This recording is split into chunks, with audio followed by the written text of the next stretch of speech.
The Treaty of Tarbagatai of 7 October 1864 was a border protocol between China and Russia that defined most of the western extent of the border, in Central Asia, between Outer Mongolia and the Khanate of Kokand. The signatories were, for Russia, Ivan Zakharov, consul-general of Uliastai, and Ivan Fedorovich Babkov, colonel of the Separate Siberian Corps of the General Staff, and, for China, Ming I, general of Uliastai, Hsi Lin, amban of Tarbagatai, and Bolgosu, Tarbagatai brigade commander. By this agreement, Russia gained about 350,000 square miles of territory at the expense of Chinese Xinjiang, and Lake Balkhash went from lying on the border to being entirely surrounded by Russia. It is sometimes numbered among the unequal treaties. A Russian and Chinese border commission assembled at Tianjin in China on 13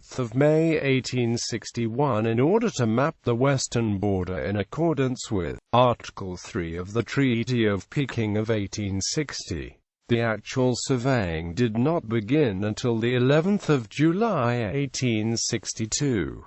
Both countries sought to influence the survey by the threat of military force and by alliances with local tribes, but the Russian delegation was under orders to insist on a border determined by topography and not by the boundaries between local ethnic groups. According to Babkov, the deployment of our forces on the border clearly demonstrated to the Chinese that we had the means to uphold our demands with an armed hand, whenever we wished. On our side of the Chinese pickets, under no circumstances can be considered a violation of international law or of friendly relations. All forces are deployed on the lands of the Kyrgyz, who are Russian subjects and are under strict orders never to cross the permanent Chinese picket line. Negotiations were burdened by disagreements in interpreting Article 2 of the Treaty of Peking. The Chinese argued that it could not be taken as the basis for negotiations since the Chinese delegate who negotiated it was ignorant of Central Asian conditions.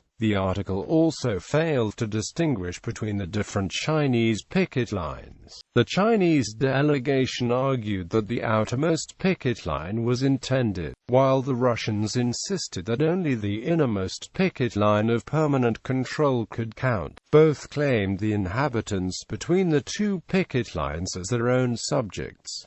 The Russians rejected all Chinese maps as unscientific. The first round of negotiations ended in failure in September 1862. In the summer of 1863, the Russians sent out an independent survey team, which resulted in skirmishes between Russian and Chinese troops. The objective of Russian policy in settling its border with China in 1858–64 was to establish control over a region and negotiate recognition of its sovereignty after the fact. The intensification of the Dungan revolt that broke out in the spring of 1862 drew China's attention away from the border and toward internal security in Xinjiang. When the Chinese finally signed a protocol delimiting the border in Russia's favor, the delegates warned the Russians that the rebels were approaching Tarbagatai. A rebel leader, Jacob Beg, initially refused to recognize the new border and recruited Kyrgyz from the Russian side. As a result of the rebellion, the border markers, which were to be set up in 1865, were not put in place until 1869.